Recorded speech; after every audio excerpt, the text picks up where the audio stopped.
Ration బియ్యం అనేది చాలామంది పేదవాళ్లకు తీసుకుంటున్నారు.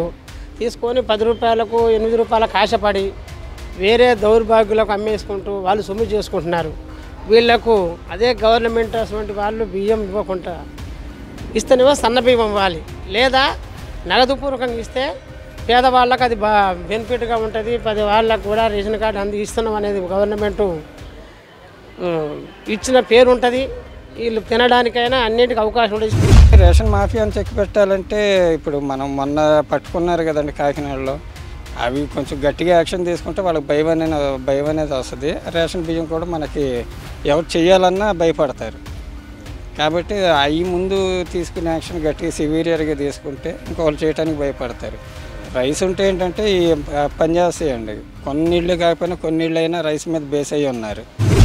ఇప్పుడు రేషన్ బియ్యం ఎందుకు వాడల్లోకి వెళ్తాక డబ్బులు ఇత్తమే రైటు దాని ఇలువ కట్టి దాన్ని బట్టి ఏదో కొనుక్కుంటారు. లేదు అవి తినగలిగి తినేవాళ్ళకి ఇస్తే పుణ్యమే, మంచిదే. నా అభిప్రాయం అది. ప్రజలందరూ సక్రంగా వినియోగించుకోవట్లేదు కదా, మూతబరులు లేకపోతే వేరే వాళ్ళు క్రిమినల్లు దాంట్లో ఎవరు ఇంకేమన్నా వాళ్ళని నాకు అర్థం కావట్లేదు. వాళ్ళు కొనేస్తున్నారు కదా, వీళ్ళు అమ్మేసుకుంటున్నారు కదా కిలో 10 రూపాయలకి చొప్పుని. అవి అమ్మేసుకుంటే కాకినాడ బోట్లకి వెళ్ళిపోయి విదేశాలకు వెళ్ళి కిలో వచ్చి 100 రూపాయలు 200 అమ్ముతున్నాయి కదా.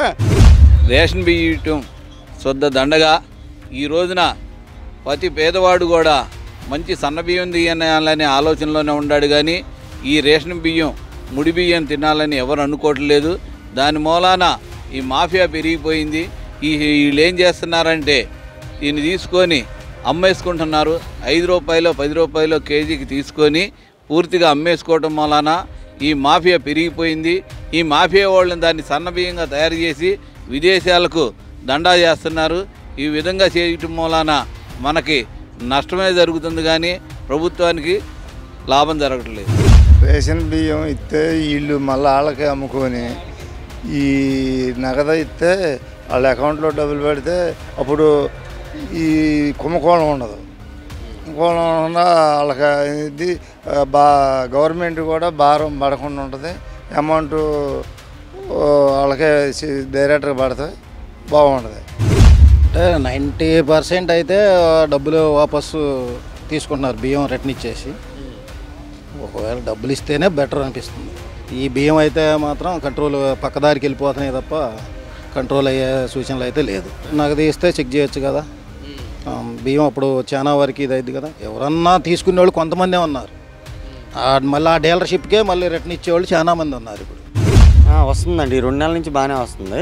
గతంలో ఏంటంటే ఒక చోట ఎక్కడో బండి పెట్టేవాడు, అక్కడికి వెళ్ళి లైన్లో పెట్టేవాళ్ళు.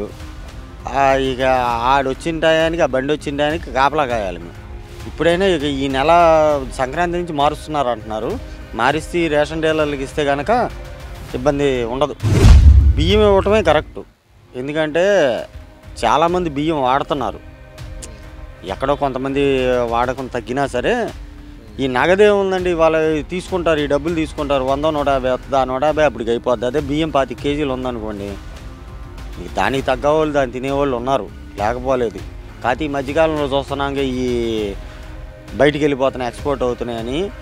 ఏంటంటే ఆ టైంలో ఇక ఎంత మనం ఇది చేసుకున్నా సరే ఈ దొంగలు ఉన్న చోట ఆగదు.